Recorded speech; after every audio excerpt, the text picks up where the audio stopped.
Hey, welcome to the first episode of the Shayne podcast. In this episode, I talk about my idea to create a dating app that's going to enhance people's emotional intelligence so that they can have more fulfilling and healthy relationships. And this podcast series is going to be about my journey talking to psychologists and IT people and comedians about how you develop that app. Also, in this podcast, I break down trauma in a way that I think demystifies it as some sort of like evil spirits that haunt people and talk about the brain science of it and how it affects people on a day-to-day level without it seeming complicated or too mystical. Also, I'm going to be doing a solo stand-up show called Swipe Left for Drama, which is all about this kind of the way your childhood affects your interpersonal relationships growing up. And I'm also going to be doing a musical comedy because why not with my friend Hanan Aslan. So my idea for an app is it's the same as every other dating app. You got all the same stuff, you swipe, all that stuff, Bumble, Hinge, it's all the same stuff, right? But what makes mine different is there's like a little icon you click on and it takes you to this portal that's full of all these little modules for emotional skill building. And you click on them, complete them. So you might learn some stuff and there might be like some little quiz. And if you do that, your profile gains its ranking. It goes up. So on those dating apps, you know how you can like pay money to like boost your profile? You know, you spend money to do that. I've never done that. Instead of doing that, it's doing these modules will be the thing that increases your profile's display.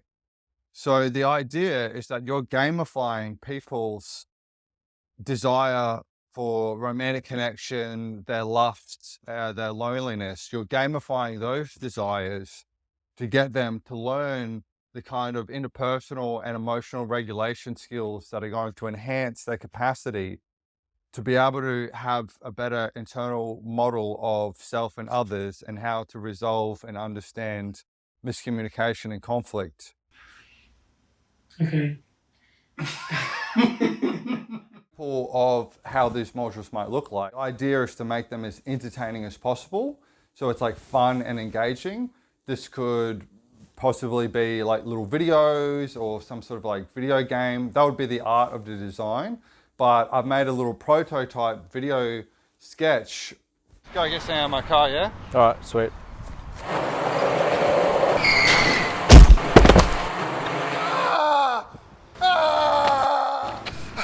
I'll help you. What you got to do is you got to look both ways when you're crossing this street. What?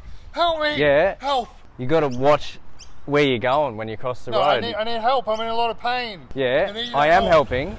I am helping, but you're not thinking about how I feel. You just care about how you feel. I need you to help me. All right? Please help. I can't handle this. It's all about Shayne, my feelings. I don't care about your feelings. My God! It's all about Shayne. It's also all about... Are you okay? Yeah, I'm fine. It's just this dude. I can't even deal with It's this. all right. It's just so emotionally distressful. I'm so sorry this happened to just- you. Yeah, he's just not listening. You have Like, a little it's so sip. stressful. So Oh, they're there. It's okay. It's okay. But you know what, God. sweetie? Sometimes people don't want you to help them. They want you to validate how they feel. Wait. I don't need you to tell me what to do in this situation. Like, you clearly don't understand what just I'm calm going down. through. I'm just trying to help you. Yeah, don't tell me to calm I'm down. trying to help you. I don't even know who you are. You just came from over there. Some people. And now it's all of a sudden It's your impossible. problem telling I'm me just what trying to help do. you. It's impossible. You can't help it. You just can't help some people. Now, a lot of people just assume that they have these skills. They just magically think they have them. And they'll just wander through life reacting to stuff and not knowing why and just thinking the other people are the problem. I certainly have. And so I'd like to take this opportunity to explain some of the things.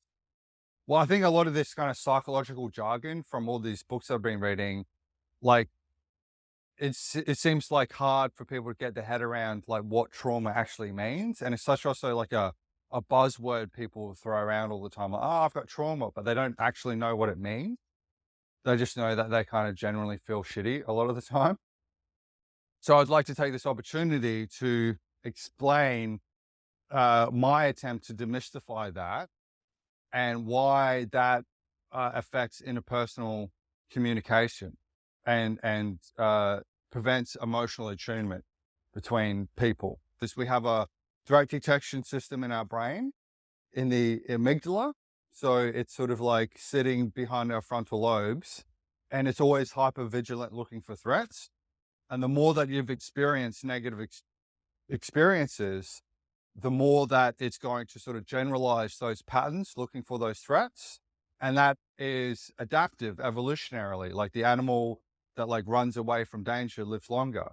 The problem is that sometimes this system can be overactive and fire inappropriately.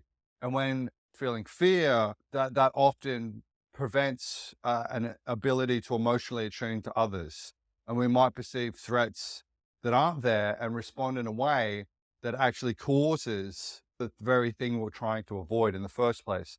So in order to make it a lot clearer, I'll give you a powerful illustration how I think this plays out. So there was a story about a guy who got attacked by a bear, an adult male, and he was in the woods. This bear like attacked him and it ripped off his face, and his whole face was like, all the skin was hanging down here. He thought he was done for, but he was going to give up. But then he remembered his wife and kids. It's like, oh, I better make an effort for them. So he kind of put his face back on and then used the shirt to kind of tie it to hold his face there. And he kind of tried to wander back, and he sort of collapsed near the road, and someone rescued him, and he was able to survive that. And he had surgery, but he's got like really bad PTSD. So he has trouble sleeping at night, and he'll have like hypervigilance and think that there's a bear there when there isn't a bear.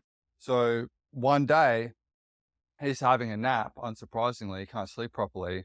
And his wife and daughter come home, and his daughter runs up to him, and the daughter thinks he's still awake because of the damage, he can't fully close his eyes properly. So it looks like his kind of eyes open a bit. So she thought his dad was awake and like jumped on him. But that kind of shock of like something kind of shocking him, like activated this threat detection part of the brain. And so he threw his daughter like way across the room and was convinced the bear was in the house, and was like telling his wife, "We got to get out. The bear's here. The bear's here." Now, luckily the daughter wasn't like properly hurt by that, but he was able to calm down after a couple minutes and come to his senses and realize the bear wasn't there. And so they were able to sort of like repair and understand why he had that reaction. And so they're still able to maintain their relationships. It's not damaged. Now, could you imagine a scenario where maybe he had that reaction, but he didn't have a narrative as to why he had that reaction? So in that scenario where the wife and the kid, and he doesn't know why he's having that reaction, he might genuinely believed that what his daughter did was unfair to him, and he would have felt like really attacked. And the wife and the kid wouldn't understand why he had that reaction. And so potentially, the outcome could be they end up getting a divorce. He's a violent, dangerous man. He's a psycho, and he would be full of self-righteous indignation and a victimhood going, "I can't believe they did that to me." The daughter grows up without a father. The wife's having a harder time. He ends up maybe becoming an alcoholic. But the power of narrative, of connecting that, is profound. Now, imagine a small child who grows up in an environment where continually the parent, for whatever reason, due to stress or the parent's own trauma, cannot emotionally attune to the child's needs. And maybe they're constantly invalidating the child when the child is expressing their needs or desires, or they're like overly controlling and protective of the child, or they're like get angry at the child all the time. And so maybe it's not as profound as a bear attack, but because the child is more vulnerable and more sensitive, and it's like chronic over time, that could lead to this kind of like threat detection system overactivating. And so so that's why they talk about like, oh, childhood trauma, but you might not have a narrative as to why you're having that reaction in the present. And so you might, let's say someone has like like personally, I've got like a vulnerability where I think that doom is always going to happen, or that I'm going to get AIDS and cancer. And that could cause me to be full of fear and then overreact to partners I'm with, to worry about, oh, if they have one beer, it's the end of the world. And it's an overreaction because of some sort of trauma in my brain. But if I'm not aware of that, I genuinely think that they're in danger, but then that will come across as controlling and irritating and stupid, right? And I've done that multiple times without realizing it's not about the present, it's about stuff in the past, right? So that's maybe one of the things that, say, this app could explain to people, because those kinds of issues cause a dramatic inability to emotionally attune. The other person's like, why are they doing this? Right? And then the other person is like, why am I being victimized? So you can see the comparison between the bear attack analogy and the childhood trauma, right? Yeah. Yeah, I can. Yeah, but people don't know this. No. So some people, think about like people in the outer suburbs, like they would never hear the concept of attachment styles, right? Do you think Bruce the trucker is like listening to a podcast about attachment styles? Probably not. Probably not. He's not there going, oh, it's like a bear attack analogy, right? So the idea is that you get the app where Bruce does want to get laid, right? Yeah. Right? So he gets educated. Yeah, but ideally designed in a way where it's Bruce accessible. Bruce accessible, yeah. Yeah, like it's tailored to Bruce, and you could create sort of multiple modules that are aimed at different demographics. Socioeconomic levels. Yeah, and different interests and stuff like that. So you could have like a plethora of different kind of modules that will appeal to different people. Because what appeals to Bruce, the module might be like, yeah, it's like when you're fishing, mate. Yeah. It's like when you're fishing, or whatever. As opposed to Sally, who plays Dungeons and Dragons on it. Exactly. But if these modules give them a shared ontology or language around these concepts, when Bruce and Sally get together, because that will happen. That could happen. They say opposites attract, but they also say people who are similar attract. I think they just like saying things.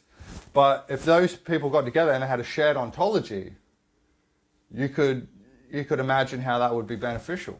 Yes. Because when they're having arguments, they're like, oh, it's like the bear attack thing or whatever. Yeah. I look like a lesbian and I can punch like one too. You struggle to make friends in high school, believe it or not. But what happens when you can't make friends with everybody, there's one person you can count on. And who's that? Say it with me. The kid with autism. His name was Tommy. He's a big fan of dinosaurs. But even he rejected me. Yeah. Do you guys remember and I'll tell you how he did it. Do you guys remember the game Apple on a Stick? Does anyone know this game? Then I'll stop having it in Merchidor. It's a clapping game. So it's alright. Anything's to make me laugh. Alright. Apple on a stick makes me sick, makes my heart beat 246. At the end of it, alright mate. At the end of it, it's a challenge. It's close your eyes and count to 10. If you muck it up, then you're not my friend. So, at lunchtime one day, Tommy comes up to me and he says, deadpan, let's play Apple on a Stick. Now, I knew this was suspicious for two reasons. Reason number one, he didn't want to tell me about the wingspan of a pterodactyl. For him, that's strange. Reason number two, we're in grade fucking 11. Yeah. So I played anyway because I've got nothing else to do. We get to the close your eyes and count to 10 part, and we get to about close your eyes. We get to about count 3. He fucks up on purpose. We open our eyes. He looks me dead in the eye. And goes, "Oh no, I mucked up. Guess I can't be your friend." And then he fucks off. One day, he doesn't talk to me. 2 days, silence, nothing. And so then I go to someone and I said, this guy hasn't talked to me since we played Apple on a Stick. What's going on? And this is where it was genius, right? Because they go, he's got autism, he took the game literally.